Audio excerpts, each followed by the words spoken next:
جو اب خیبر پختونخوا کا حصہ ہے، مرجر سے پہلے اور مرجر کے وقت جو قانونی اور انتظامی اصلاحات جن کا ان سے وعدہ کیا گیا تھا،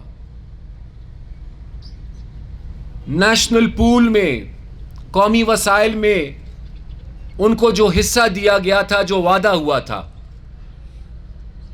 یہ نہ بھولے کہ یہ پاکستان کا وہ حصہ ہے، یہ ہمارے ملک کے وجود کا وہ حصہ ہے جو زخمی ہے۔ انتہا پسندی، دہشت گردی اور ہمارے سو کالڈ فارن پالیسی مس ایڈونچرز اور ایکسپیریمنٹس نے وجود کے اس حصے کو ہمارا زخمی کیا ہوا ہے۔ اس زخمی حصے کو خصوصی توجہ دینی ہوگی۔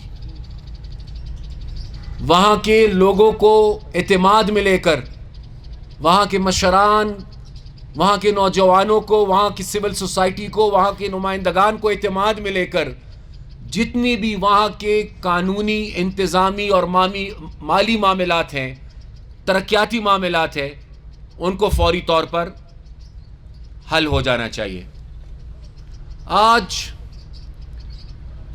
ہماری ورکنگ کمیٹی میں ملک کی موجودہ معاشی اور اقتصادی صورتحال پر بھی کافی طویل مشاورت ہوئی، اور ہم یہ سمجھتے ہیں کہ موجودہ جو حکمران ہیں، جن کا یہ کہنا تھا کہ ہم پاکستان کا نقشہ بدل دیں گے، جن کا یہ کہنا تھا کہ پچھلی حکومتوں کی جتنی ناکامیاں ہیں، ہم جب آئیں گے تو ہم پاکستان کو کامیابی کی راہ پر لے کر چلیں گے، جن کا یہ کہنا تھا کہ ہمارے پاس ایک بہترین ٹیم ہے، اور جن کا یہ کہنا تھا کہ ہمارے پاس ایک بہترین پلان ہے، جن کا کہنا تھا کہ ہم 1 کروڑ نوکریاں دیں گے، جن کا کہنا تھا کہ ہم 50 لاکھ گھر بنائیں گے، جن کا کہنا تھا کہ ہم قرضے نہیں لیں گے، جن کا کہنا تھا کہ ہم روزگار دیں گے، اور جن کا کہنا یہ تھا کہ ہم مہنگائی کو کم کریں گے، آج صرف یہ سینٹرل ورکنگ کمیٹی نہیں، آج صرف عوامی نیشنل پارٹی نہیں، آج پورا ملک، پاکستان کا ہر شہری یہ سوال کر رہا ہے کہ وہ ٹیم کہاں گئی، وہ پلان کہاں گیا، وہ 2 نہیں 1 پاکستان کہاں ہے، اور وہ پرانا نہیں نیا پاکستان کہاں پر ہے۔ کیوں ہمارے قرضے 30,000 سے مارچ میں اس لیے کہہ رہا ہوں کہ کوئی یہ نہ کہے جی کرونا آ گیا تو حالات خراب ہو گئے، کیوں ہمارے قرضے 41,000 ارب روپے تک چلے گئے، کیوں دوائیوں کی قیمتوں کو بار بار بڑھایا گیا، کیوں آٹا، گندم اور چینی کا سکینڈل آیا، کیوں لوگ بے روزگار ہو رہے ہیں، کیوں دن بدن گھی، سبزیاں، دال، ان کی قیمتیں بڑھ رہی ہیں،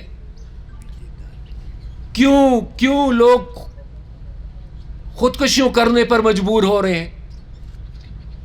کیا یہ وہ نیا پاکستان ہے؟ کیوں ہم IMF کی شرائط کو مان رہے ہیں؟ کیوں ہم سرکاری اہلکاروں کی تنخواہیں نہیں بڑھا رہے؟ کیوں آج پینشن پر نظر ثانی کی باتیں کی جا رہی ہیں؟ کیوں آج روپے 30% سے زیادہ ڈی ویلیو ہو گیا ہے؟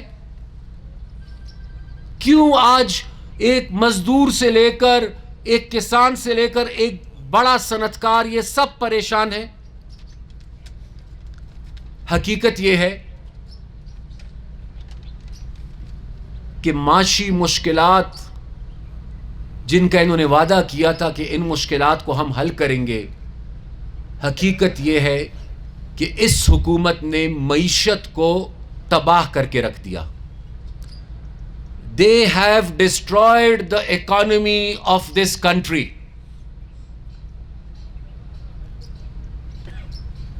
اور دوسری طرف اگر ہم دیکھیں تو ہماری خارجہ پالیسی، آج ہم کہاں کھڑے ہیں؟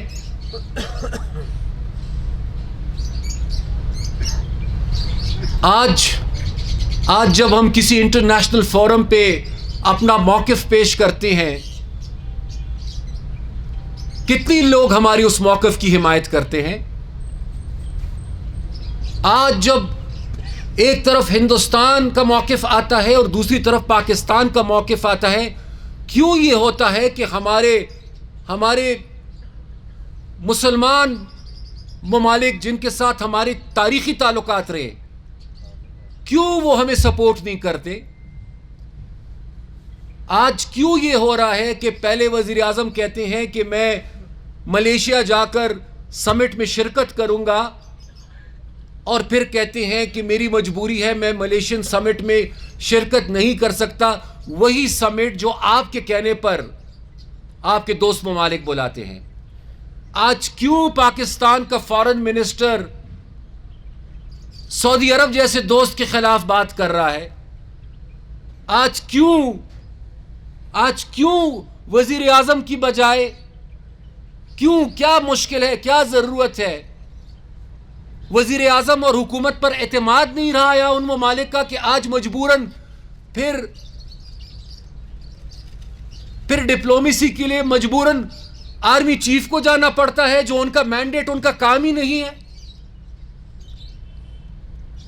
اور آج کیوں؟ سوال میرا یہ ہے کہ جب ملکنڈ اور سوات کی صورتحال خراب ہو رہی تھی، اس وقت کے وزیر اعظم نے اس وقت کی سیاسی قیادت اور لیڈرشپ سے خود مشاورت کی تھی کہ نہیں کی تھی؟ جب آرمی پبلک سکول کا واقعہ پیش آیا، اس وقت کے وزیر اعظم نے فوری طور پر پشاور پہنچ کر، پشاور میں بیٹھ کر پوری ملک کی سیاسی لیڈرشپ کو ایک ساتھ بٹھا کر مشاورت کی، فیصلے ہوئے کہ نہیں ہوئے؟ آج آپ کے ذریعے میں اس حکومت سے اور وزیر اعظم سے یہ سوال کرنا چاہوں گا کہ آج تک ان کو سلیکٹ ہوئے تقریباً 2 سال سے زیادہ کا عرصہ ہو گیا، آج تک وزیر اعظم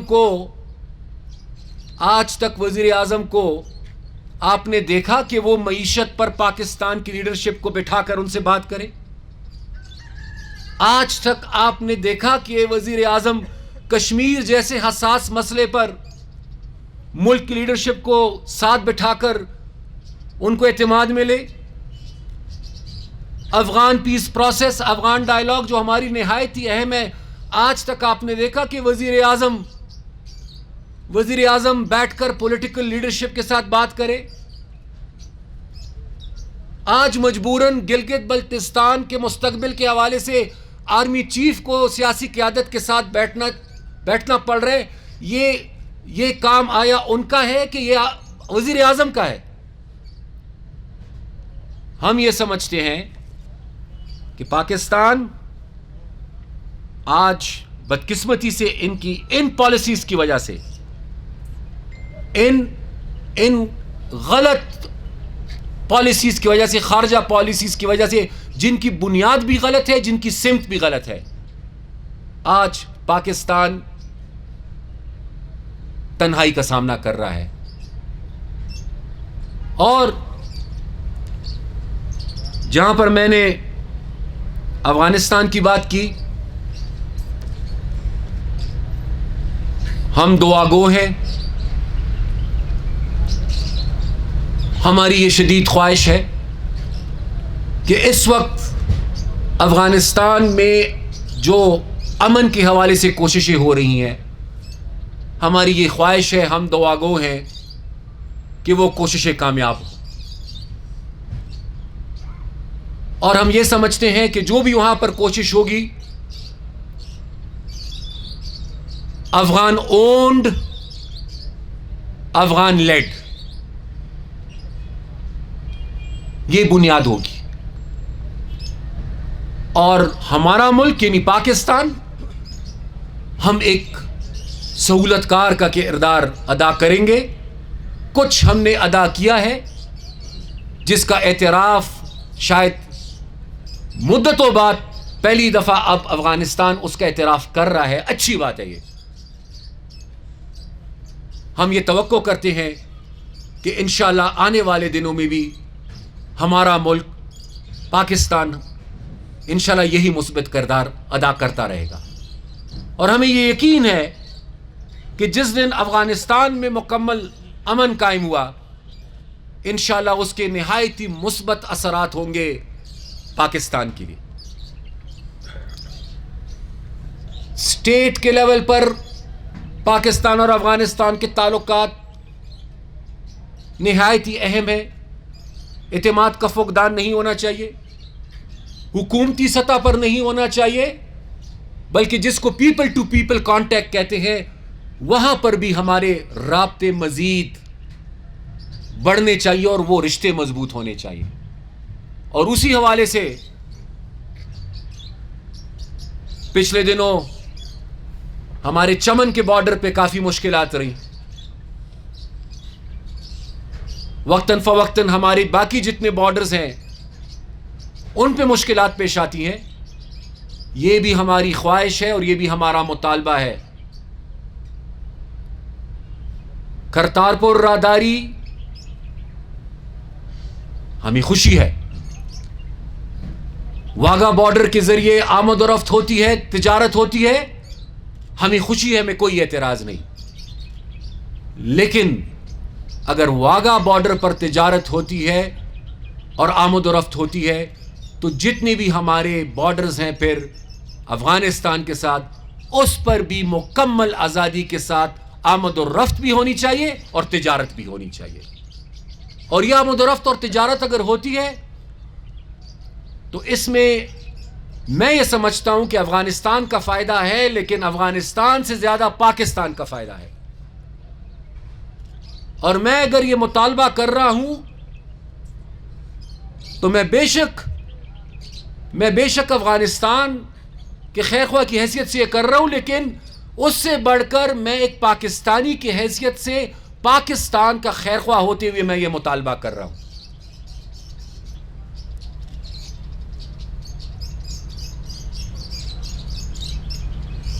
جس ایشو پہ شاید آپ کی دلچسپی سب سے زیادہ ہو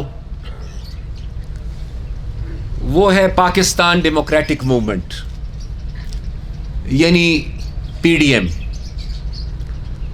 آج طویل مشاورت ہوئی ہے ہمارے اس اجلاس میں.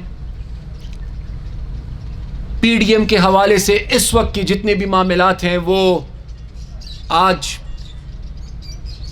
میری مرکزی تنظیم نے آج سینٹرل ورکنگ کمیٹی کے سامنے رکھے ہیں. صوبوں میں پی ڈی ایم کی تنظیم سازی ہونی ہے، آگے تحریک چلنی ہے. اس حوالے سے آج سینٹرل ورکنگ کمیٹی نے اپنی تجاویز دی اور سینٹرل ورکنگ کمیٹی نے ہماری رہنمائی کی ہے. اور پی ڈی ایم میں اے این پی کے شمولیت کے حوالے سے عوامی نیشنل پارٹی کی سینٹرل ورکنگ کمیٹی نے مکمل اتفاق رائے کے ساتھ اس فیصلے کی حمایت کی ہے اور اس کو انڈورس کیا ہے. اور اب جو چارٹر بننے جا رہا ہے، کیونکہ مقصد ہمارا یہ نہیں ہے کہ ایک کی چھٹی ہو اور دوسرا حکمران آ جائے. جو اس ملک کے اصلی مسئلے مسائل ہیں بہت سارے ہیں، میں ان تفصیلات میں نہیں جانا چاہتا. پروونشل آٹانومی ہے، 18th امینڈمنٹ ہے، ریسورسز کا ڈسٹریبیوشن ہے، سپریمیسی آف دا پارلیمنٹ ہے، protection of basic fundamental rights ہے، ایک partial across the board NAB کا قانون ہے، ہر صورت آئین کا تحفظ ہے. یہ انشور کرنا ہے کہ تمام ادارے اپنے آئینی حدود میں رہے. ایک صحیح معنوں میں ایک فیڈرل پارلیمنٹری ڈیموکریسی اس ملک میں، اس کی کنٹینیوٹی، اس کا تسلسل اور بہت ساری چیزیں یہ اس چارٹر میں آئیں گی. اس چارٹر کے حوالے سے بھی آج مرکزی ورکنگ کمیٹی نے میری اور مرکزی تنظیم کی رہنمائی کی ہے، اور انشاءاللہ اب جب ہم اتحادیوں کے ساتھ بیٹھیں گے تو ہم یہی تجاویز لے کر چلیں گے. آخر میں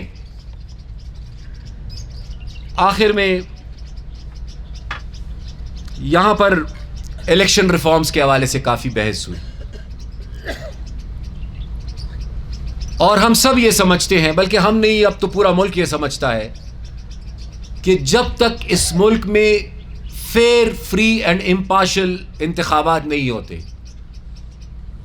یعنی صاف شفاف غیر جانبدارانہ انتخابات، تب تک جب بھی انتخابات ہوں گے وہ متنازع ہوں گے، وہ کنٹروورشل ہوں گے.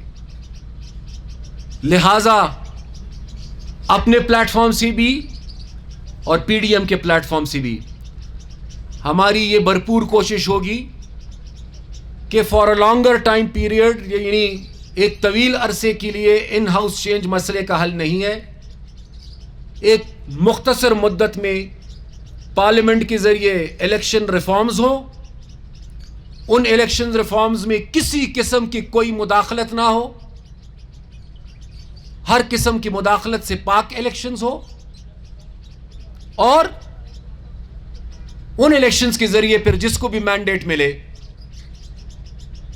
وہ ظاہری بات ہے کہ پھر وہ مینڈیٹ سب تسلیم کریں گے، کیونکہ وہ ایک جینون مینڈیٹ ہوگا.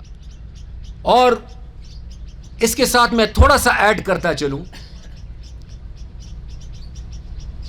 ایک محترم وزیر صاحب نے اے پی سی کے بعد ایک ملاقات کے حوالے سے کافی چرچا کیا گیا، اور آپ سمجھ گئے ہوں گے کہ میں کون سی ملاقات کی بات کر رہا ہوں. میں اور کسی کے حوالے سے کوئی بات نہیں کہنا چاہوں گا، میں اس ملاقات کے حوالے سے صرف ایک بات کہنا چاہوں گا. آلدو کہ وہ ملاقات گلگت بلتستان کے حوالے سے تھی، اور سیاسی جماعتوں نے گلگت بلتستان میں صاف شفاف انتخابات کے لیے اپنی تجاویز دی، اور فوج کی جو بھی اعلیٰ قیادت وہاں پر موجود تھی ان کے الفاظ سے میں دہرا دیتا ہوں، اور یہ دعا کروں گا کہ اللہ تعالیٰ ان کو بھی، ہمیں بھی اور پارلیمنٹ کو یہ توفیق دے کہ ہم اس کو عملی شکل دے سکیں. اور وہ الفاظ یہ تھے کہ سیاسی پارٹیز اگر election reforms, political parties election reforms اگر لاتی ہیں تو ہمیں بڑی خوشی ہوگی. اور جس دن سیاسی پارٹیز نے مل کر یہ فیصلہ کیا کہ پولنگ کے دن، الیکشنز کے دوران پولنگ سٹیشنز کے اندر اور باہر یونیفارمڈ آرمڈ سروسز کے لوگ نہیں ہوں گے، تو وہ دن ہمارے لیے خوشی اور اطمینان کا دن ہوگا. یہ الفاظ میرے نہیں ہیں، یہ الفاظ اسی گفتگو کے اندر میں نے خود سنے، میں نے خود سنا اور میں نے دیکھا. تو اس لیے میں کہتا ہوں کہ ایک موقع ہے، اگر ان چیزوں پر تمام سٹیک ہولڈرز متفق ہیں تو میرے خیال سے ہمیں آگے بڑھ کر پھر اس موقع سے فائدہ اٹھانا چاہیے. میں مزید آپ کا وقت نہیں لوں گا. ویسے تو آج بہت ساری تجاویز آئی ہیں، بہت ساری ڈسکشنز ہوئی ہیں، لیکن اس میں سے جو زیادہ ضروری باتیں تھیں، جو ہم سمجھتے تھے کہ وہ آپ سے ہم شیئر کریں، اس میں بات کروں گا. میں نے اسی تک اپنے آپ کو محدود رکھا. اور ایک بار پھر میں تمام آپ بھائیوں کو اور دوستوں کا شکریہ ادا کرنا چاہوں گا کہ آپ یہاں پر تشریف لائیں. شکریہ. آپ یہ فرمائیے کہ پی ڈی ایم کی جو موجودہ صورتحال ہے رجیم کی قیادت موجودہ حالات کے پس منظر میں کس حد تک لوگوں کو باہر نکالنے میں کامیاب ہوگی؟ تھوڑا سا آپ کو انتظار کرنا پڑے گا, زیادہ نہیں. آج کیا تاریخ ہے؟ 10. تھوڑا سا انتظار کر لیں, دیکھیں کہ 16 تاریخ کو گجرانوالہ میں کیا ہوتا ہے. اس کے بعد تھوڑا سا انتظار کر لیں اور دیکھیں کہ 18 تاریخ کو کراچی میں کیا ہوتا ہے. پھر چند دن انتظار کر لیں اور پھر آپ دیکھیں کہ 25 تاریخ کو کوئٹہ میں کیا ہوتا ہے. اور اس کے بعد پھر انتظار تھوڑا کریں, پھر پشاور کو دیکھیں.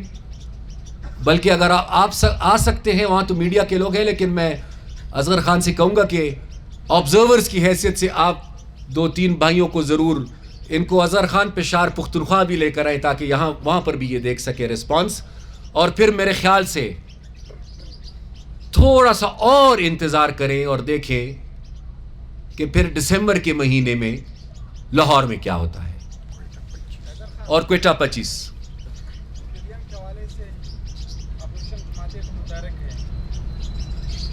ایسا کہیں تو نہیں ہوگا کہ بڑے اہم اداروں میں ریٹائرڈ فوجیوں کو ابھی سے تعینات کیا گیا ہے, کہیں اپوزیشن کی اس تحریک کے اختیار میں کوئی اور لوگ جس طرح آپ سمجھتے ہوں گے وہ لوگ اس جمہوریت کا بنیاد حصہ تو وہ نہیں کریں گے. ساتھ میرے بھائی,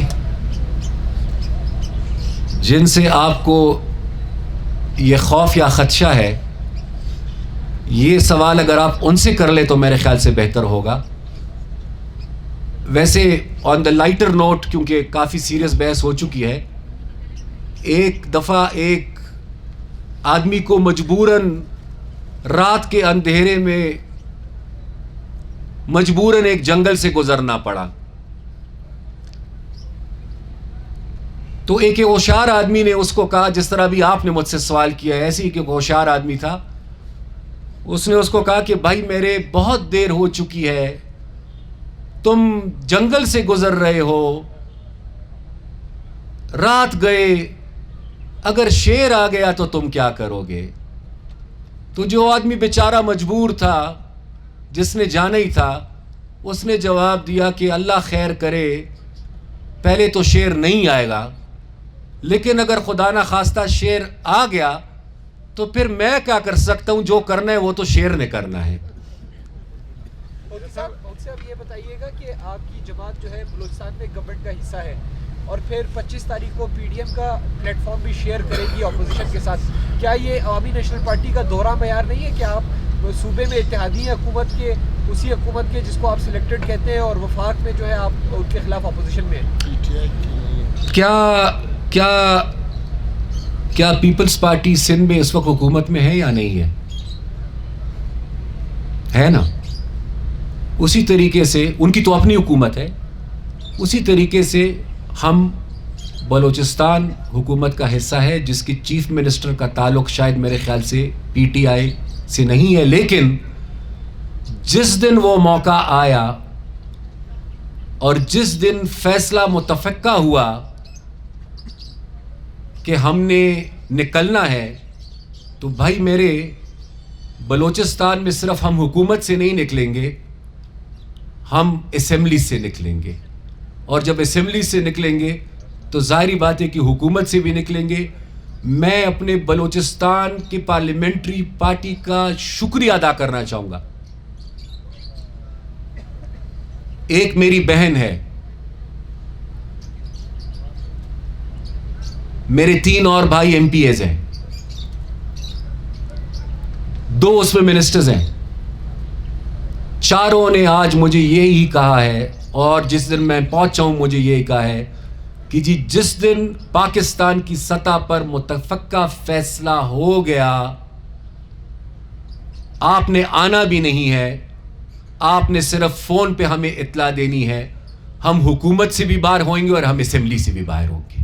سر یہ کہا جا رہا ہے, کچھ تجزیہ کر رہے ہیں کہ اے این پی اور پیپلز پارٹی کے پاس موقع ہے, نون لیگ کشتیاں جلا چکی ہے, مولانا کی کشتیاں کسی اور نے جلا دی ہیں. اس پر آپ کیا کہیں گے؟ کیا Peoples Party P D M کا اس طرح سے ساتھ دے گی جس طرح نون لیگ اور مولانا صاحب ساتھ ہیں, یا پھر آپ کی پارٹی؟ میرے بھائی اگر آپ جیسے مہربان ہمیں ساتھ رہنے دیں تو انشاءاللہ ہم ضرور ساتھ ہیں اور ساتھ رہیں گے. یہ الگ بات ہے کہ چونکہ مختلف سیاسی جماعتیں ہیں اور ظاہری بات ہے کہ مختلف سیاسی جماعتوں کے مختلف نظریے ہوتے ہیں. ہر ایشو پر مختلف سیاسی جماعت کی اپنی ایک سوچ ہوتی ہے, اپنی ان کی ترجیحات ہوتی ہے. اب اگر میں آپ کو یہ کہوں کہ جتنی بھی ایشوز ہیں اس پر یہ تمام پارٹیز متفق ہیں تو یہ میں غلط بیانی کروں گا. لیکن چارٹر کی شکل میں ہم ایک منیمم کامن ایجنڈا ترتیب دیں گے اور اس منیمم ایجنڈا پر چارٹر پر تمام اپوزیشن جماعتیں متفق ہوں گی اور اس چارٹر کے ساتھ جتنا مسلم لیگ اور مولانا صاحب سنسیئر ہوں گے اتنا ہی پیپلز پارٹی اور ANP سنسیئر ہوگی. حیدر صاحب یہ تحریک انصاف پچھلے دور میں 2.5 سال بعد دھرنے اور اس طرح کی سیاست کرتی رہی, اس کے بعد آپ لوگ اب یہ دھرنے اور اس کی سیاست کر رہے ہیں, تو یہ اگلی گورنمنٹ جب آئے گی اور بنے گی تو کوئی اور دھرنے اور اس کی سیاست کرے گا. یہ دھرنے اور اس کی سیاست کب ختم ہوگی ملک سے؟ دیکھیں ایسے ہے کہ آپ جو کمپیریزن کر رہے ہیں معذرت کے ساتھ وہ کمپیریزن بنتا نہیں ہے, اس لیے کہ نمبر 1 تو یہ کہ وہ دھرنا دے رہے تھے تو وہ امپائر کو ملا کے دھرنا دے رہے تھے. ان کو پتا ہوگا امپائر کون ہے, مجھے نہیں پتا, یہ ان کو پتا ہوگا. ہمارا دھرنا امپائر کے بغیر ہے. ہمارا دھرنا سیاسی سوچ اور سیاسی جماعتیں اور سول سوسائٹی اور وکلا ان کو ملا کر جو ہے تو ہمارا احتجاج ہے اور یہ پرامن احتجاج ہے. ہم نے نہ پارلیمنٹ پہ چڑھائی کرنی ہے, ہم نے نہ ٹی وی سینٹر پہ حملہ کرنا ہے, ہم نے نہ بجلی کے بل پھاڑنے ہیں, ہم نے اس وقت تک کم از کم نہ سول نافرمانی کا اعلان کرنا ہے.